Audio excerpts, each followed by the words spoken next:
Првиот наменски објект, кој што ќе се гради во индустриската зона во Тетово, е на италијанската компанија ИТЕК.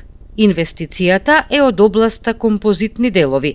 Договорот со компанијата го потпиша директорот на Агенцијата за странски инвестиции и промоција на извозот на Република Македонија Висар Фида. Тој истакна дека ова е прва инвестиција која ќе се реализира во технолошко-индустриската и развојна зона Тетово преку локалната компанија ProComp Advanced Technologies.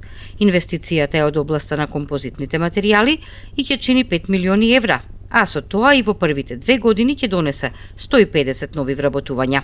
Самиот објект, кој се надевам ќе започне многу брзо да се гради, ќе биде на површина од 6000 метри квадратни, изјави Фида. Директорот на компанијата ИТЕК, Роберто Оскари, задоволен што инвестираат во Македонија и се надева дека ќе имаат успех. Според најавите, пласманот е обезбеден за 2 години, а набрзо се очекува да заврши првата фаза од инвестицијата.